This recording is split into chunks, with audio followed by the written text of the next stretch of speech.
Hello दोस्तों, नमस्कार। अड्डा 24 में आपका स्वागत है। चलिए आज बात करते हैं, एक बहुत ही महत्वपूर्ण टॉपिक है जिसे कहते हैं आप लोग मुद्रास्फीति। इसे ये क्या है, इसे मुद्रास्फीति की गणना कैसे की जाती है, इसे कैसे कम किया जा सकता है और ये क्यों उत्पन्न होती है, इन सारी बातों पे आज बात करेंगे। ये टॉपिक आज हमारे बिहार दरोगा के पेड बैच में हो चुका है टेलीग्राम पे।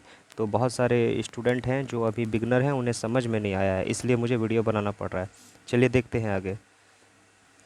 बहुत ही आसान भाषा में और बहुत ही कम शब्दों में मैं इसे समझाने की कोशिश करता हूँ। मुद्रास्फीति आखिर क्या है, इन्फ्लेशन इंग्लिश में इसे कहते हैं। तो इस लाइन को आप पढ़ेंगे कि वस्तु और सेवा की कीमत में जब बढ़ोतरी होती है तो इस परिस्थिति को मुद्रास्फीति कहते हैं। मतलब ये है, वस्तु सेवा की कीमत में जब बढ़ोतरी होती है तो इसे मुद्रास्फीति कहते हैं। तीसरा, इसका आप दूसरे भाषा में आप इसे समझ सकते हैं, मूल्य स्तर प्राइस लेवल में होने वाली सतत वृद्धि को भी मुद्रास्फीति कहते हैं। अगर पैसे की कीमत, जो प्राइस का लेवल है, वो बढ़ जाए तो ये आपका मुद्रास्फीति उत्पन्न करता है। और इसे तीसरे शब्द में समझ सकते हैं, मुद्रास्फीति को आप महंगाई भी कह सकते हैं। या तो आप महंगाई कहें, जैसे मैं आपको कह दूं कि बाज़ार में मुद्रास्फीति हो गया, इसका मतलब आपको तुरंत दिमाग में आना चाहिए कि महंगाई बढ़ चुका है। और आप ऐसे भी कह सकते हैं कि मुद्रास्फीति बाज़ार में आ चुकी है। तो इसके कुछ एग्जाम्पल हैं, वो समझिए। अगर आपको बाज़ार में 1 केजी सामान का दाम 10 रुपये है और उसी 1 केजी सामान का दाम आपको 2 दिन के बाद 20 रुपये चुकाना पड़े, तो आपको समझ में आना चाहिए कि मुद्रास्फीति है ये। अगर इसी रेट को आप 10 रुपये में ख़रीदते हैं और 2 दिन के बाद इसी चीज़ को आप सीधा 20 रुपये में ख़रीद रहे हैं, तो मुद्रास्फीति का बाज़ार है। आगे बढ़िए, देखिए नेक्स्ट पॉइंट। इन तीनों महत्वपूर्ण बिंदु को समझने से पहले आप थोड़ा इस फिगर को देखिए, मैं यहाँ पे समझा दे रहा हूँ। अगर आप इसे समझ गए तो आपका मुद्रास्फीति, इन्फ्लेशन वाला जो ये टॉपिक है, ये मोटा मोटी बहुत ज़्यादा कवर हो जाएगा। इसे आप समझिए, ये क्या है, इसे आप देखिए और थोड़ा सा ध्यान दीजिए, मैं इसे समझाने की कोशिश करता हूँ। ये डिमांड बराबर है सप्लाई के, ठीक है। मैं ज़रा ब्रश का कलर चेंज कर लेता हूँ, या फिर से देखिए यहाँ पे, ये डिमांड बराबर है सप्लाई के, मतलब कि मांग और जो पूर्ति है, ये दोनों आपस में बराबर है। ये तराजू को देख सकते हैं। अगर 100 रुपये केजी, अगर यहाँ पे केजी नहीं, ऐसे मान लीजिए कि 100 रुपये अगर चावल, डिमांड अगर रुपए नहीं, डिमांड अगर 100 केजी चावल की है और सप्लाई भी अगर 100 केजी चावल की हो रही है बाज़ार में, तो ये संतुलन की स्थिति है, ये मुद्रास्फीति नहीं है। फिर से मैं बता रहा हूँ, अगर डिमांड, इस तराजू पे मैं लिख दे रहा हूँ, अगर डिमांड 100 केजी की है मार्केट में और 100 केजी अगर आपका पूर्ति मतलब सप्लाई किया जा रहा है मांग के खिलाफ, तो ये संतुलन की स्थिति है। अगर ये तराजू को आप बराबर में देखेंगे, वही आप यहाँ पे देखेंगे तो सप्लाई नीचे है और डिमांड ऊपर, इसका अर्थ ये है कि ये संतुलन की स्थिति नहीं है। ये अर्थ ये कहता है कि 100 केजी का अगर डिमांड है और सप्लाई अगर 50 केजी का हो रहा है, इसका मतलब ये संतुलन बिगड़ चुका है, मुद्रास्फीति आ चुकी है। आगे बढ़ते हैं। आगे की वीडियो में मैंने बताया कि मांग जनित मुद्रास्फीति, लागत जनित मुद्रास्फीति और एक रुपए की कीमत बढ़ जाना, ये 3 कारण होती हैं मुद्रास्फीति आने की। तो आप पहला कारण समझते हैं। इस लाइन को पढ़िए, जब वस्तु एवं, यहाँ से, जब वस्तु एवं सेवाओं की मांग एवं पूर्ति आपूर्ति में असंतुलन असंतुलन आ जाने के कारण कीमत में वृद्धि होती है, तो इसे मांग जनित मुद्रास्फीति कहते हैं। इसमें भी 2 प्रकार की परिस्थितियाँ होती हैं। ये जो मांग जनित उत्पन्न होती है, इसमें भी 2 प्रकार की स्थितियाँ उत्पन्न होती है। देखते हैं 2 प्रकार की स्थितियाँ क्या है।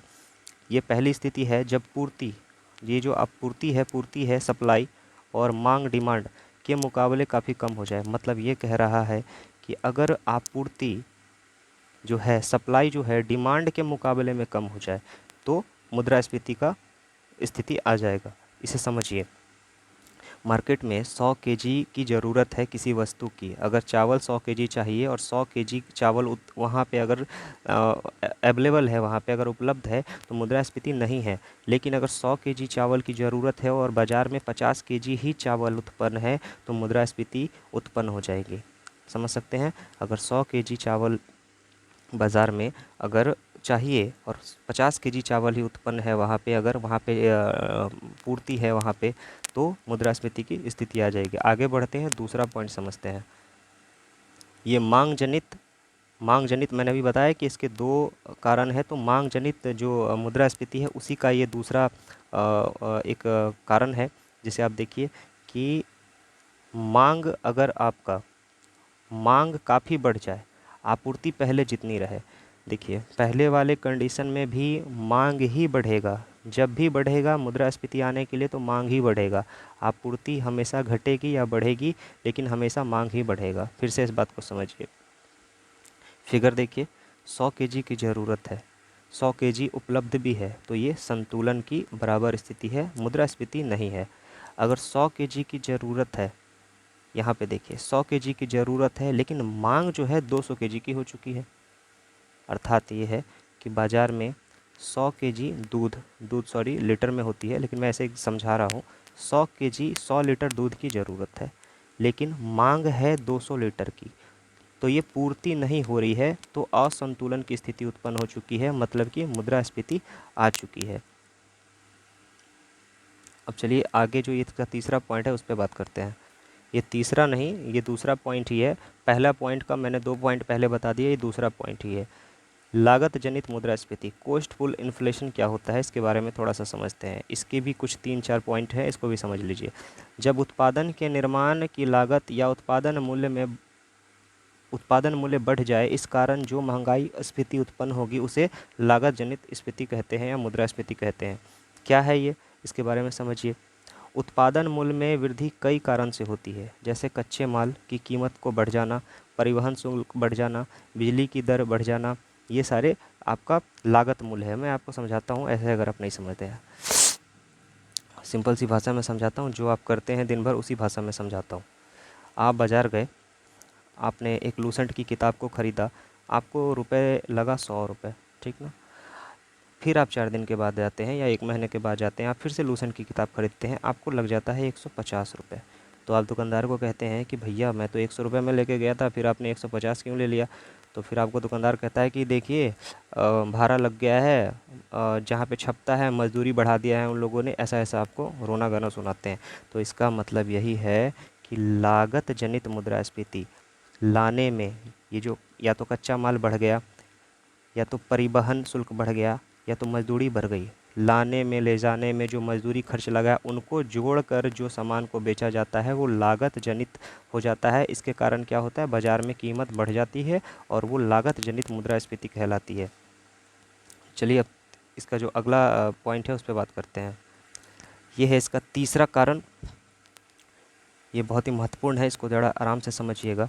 मुद्रा की अधिक छपाई और प्रवाह, excess printing and follow money क्या है। उत्पादन में बिना वृद्धि किए जब मुद्रा की आपूर्ति बढ़ाई जाती है तो परिस्थिति में अर्थव्यवस्था, ये फिर से मैं अभी कर दे रहा हूँ, उत्पादन में बिना वृद्धि किए उत्पादन में बिना वृद्धि किए जब मुद्रा की आपूर्ति बढ़ाई जाती है तो इस परिस्थिति में अर्थव्यवस्था में लोगों के पास बहुत अधिक पैसे होते हैं। मतलब कि ये कह रहा है कि अगर पैसा छपाई ज़्यादा कर दिया जाए,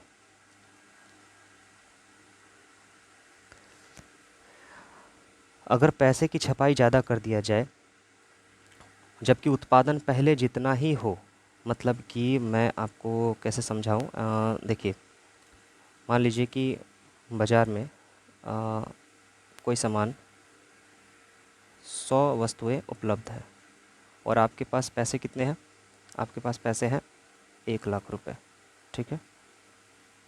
वस्तुएं तो 100 हैं लेकिन आपके पास पैसे हो गए हैं 1000 रुपये, 1 लाख रुपए, ठीक है। तो इस स्थिति में क्या होता है, ये इस पॉइंट को पढ़िए। ऐसी स्थिति में लोग के पास पैसा अधिक होने के कारण ज़्यादा चीज़ें खरीदना चाहते हैं, जिससे कि मांग में वृद्धि होती है।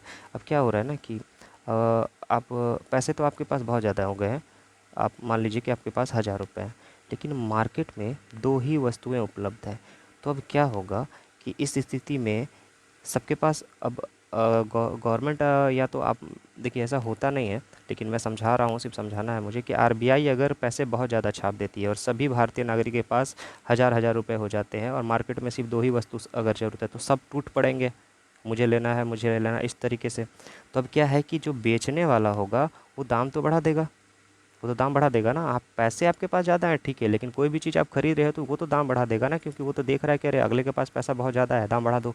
तो ये संतुलन बिगड़ गया, क्योंकि दाम इसका जो एग्जिट था उस दाम पे ये बिक नहीं रहा, दाम बढ़ के बिक रहा है, तो ये संतुलन बिगड़ गया, मुद्रास्फीति आ गई।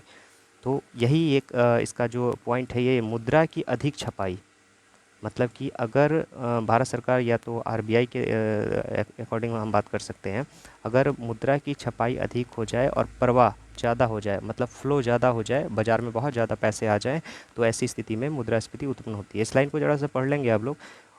वहीं दूसरी तरफ उत्पादन सीमित रहने के कारण पूर्ति में बढ़ोतरी नहीं होती, जिससे महंगाई मुद्रास्फीति होती है। मतलब ये है कि उत्पादन जो है तो सीमित है, मतलब कि अगर कोई कंपनी 50 वस्तुएं बना रही है, चाहे आपके पास 1000 रुपये, 10 लाख, 50 करोड़, 20 करोड़, अरब खरब कुछ भी आ जाए, लेकिन वस्तुएं तो 50 बन रही हैं, तो ये कमी है और ये बढ़ गया, तो ये असंतुलन की स्थिति है, मुद्रास्फीति की स्थिति है। ये तीसरा पॉइंट समझा दिया। अब चलिए आगे बढ़ते हैं। मुद्रास्फीति में नियंत्रण कैसे किया जा सकता है? तो पहला पॉइंट क्या था? उत्पादन या आपूर्ति को बढ़ाकर। पहला यही था ना, उत्पादन और सेवा में अगर बढ़ जाता है या घट जाता है तो मुद्रास्फीति आती है, तो उसी के अकॉर्डिंग में बात हो रही है। तो इसको, इस पॉइंट को पढ़िए। मांग जनित मुद्रास्फीति पहला पॉइंट था, को नियंत्रित किसके, इसे मतलब कि नियंत्रण इसके द्वारा किया जा सकता है, जो ये पॉइंट है मांग जनित मुद्रास्फीति के अकॉर्डिंग में बात हो रही है। तो आप नीचे पढ़िए, अर्थात यदि महंगाई का कारण वस्तु की पूर्ति में कमी है, तो इस स्थिति में सरकार या तो उत्पादन बढ़ाकर या उस वस्तु को बाहर से आयात करके मुद्रास्फीति को कम कर सकती है। जैसे कि उत्पादन या आपूर्ति को बढ़ाकर, ये क्या होता है, नियंत्रित मुद्रास्फीति को नियंत्रित करने के लिए, कि मान लीजिए कि आप कभी कभी सुनते होंगे कि जैसे कि आप न्यूज़ में देखते होंगे कि भारत सरकार ने दाल को बाहर से निर्यात किया है। तो क्यों करते हैं कि भारत में जो दाल की आपूर्ति थी वो 50 kg हो गई, लेने वाले की संख्या 100 है, तो ये असंतुलन है। तो सरकार क्या करती है कि दाल और 50 kg के हिसाब से मंगा लेती है, तो यहाँ पे 100 हो जाएगा, तो दोनों बराबर हो जाएंगे। तो आयात करके, मतलब बाहर से मंगा के इसको कंट्रोल किया जा सकता है, या उत्पादन बढ़ाकर। मान लीजिए कि 50 kg मार्केट में उपलब्ध है, सरकार उत्पादन बढ़ा देगी और 50 kg और मार्केट में भेज देगी, तो 100 kg हो जाएगा, और लोग भी लेने वाले 100 हैं, तो ये संतुलन बन गया, मुद्रास्फीति ख़त्म हो गई। और मुझे नहीं लगता इस इन पॉइंटों को आपको पढ़ना है, ये वही बातें हैं जो मैंने आपको समझाया है अभी उदाहरण देके, ये वही बातें हैं। चलिए आगे बढ़ते हैं।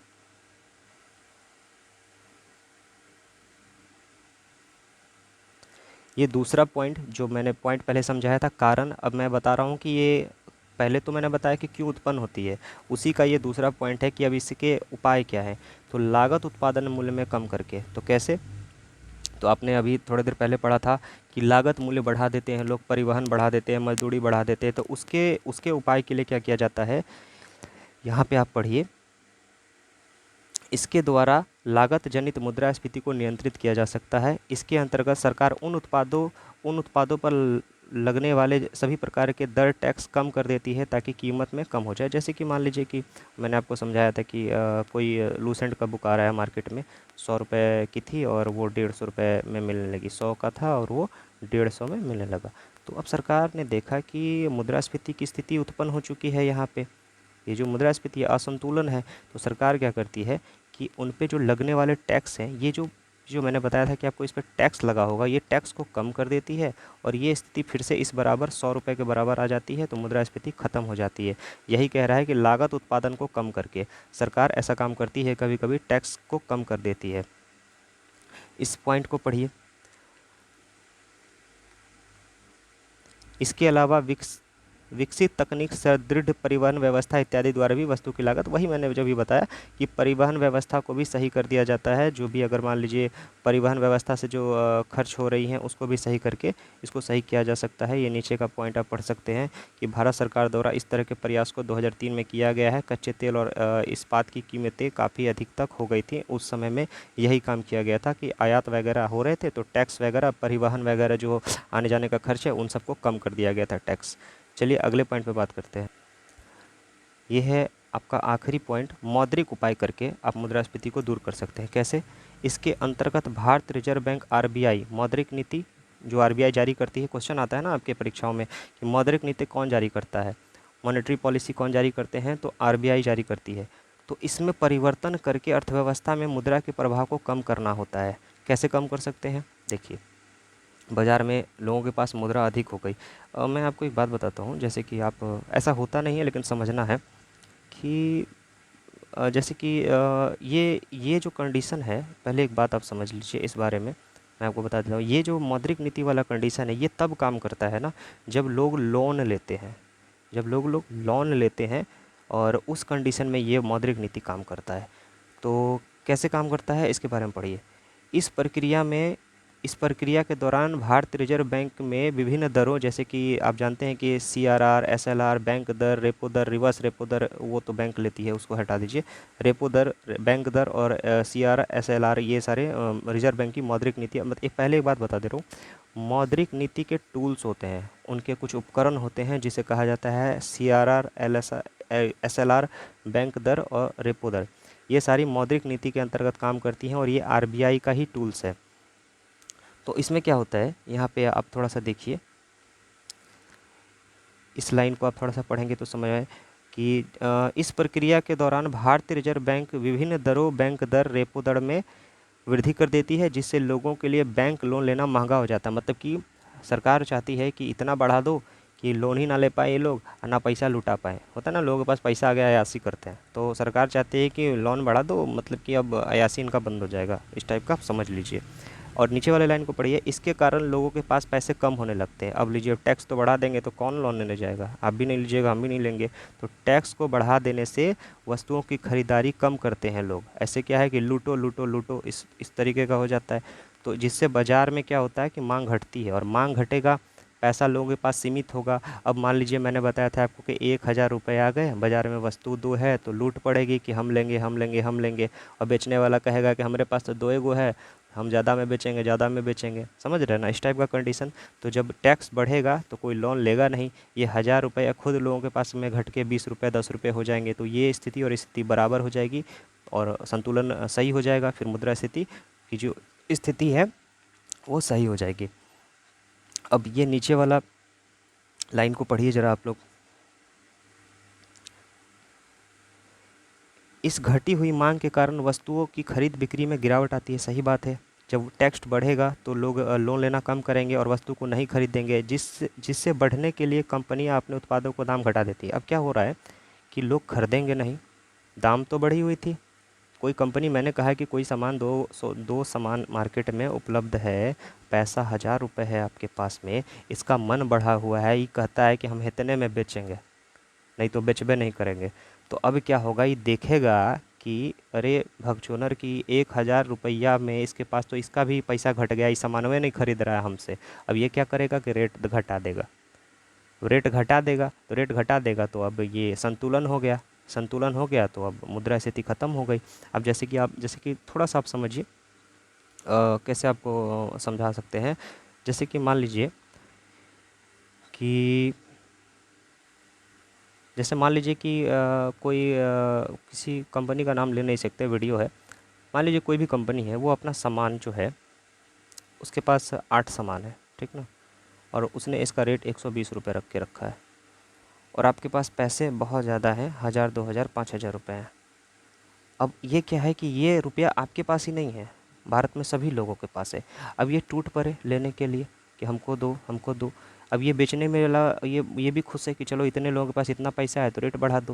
लेकिन जब ये लोगों के पास पैसा घटेगा बैंक के टैक्स बढ़ाने की वजह से, तो लेना बंद करेंगे। जब लेना बंद करेंगे तो ये जो बेचने वाले हैं सोचेंगे कि अरे ये तो लेना बंद कर दिया, अब हमको अपना दाम घटाना पड़ेगा, तो ये दाम घटाएंगे। जब दाम घटाएंगे तो दोनों संतुलन बराबर हो जाएगा, लेने वाले और बेचने वाले का, मुद्रा स्थिति खत्म हो जाएगी। कुछ और पॉइंट है, उसको भी आप देख लीजिए।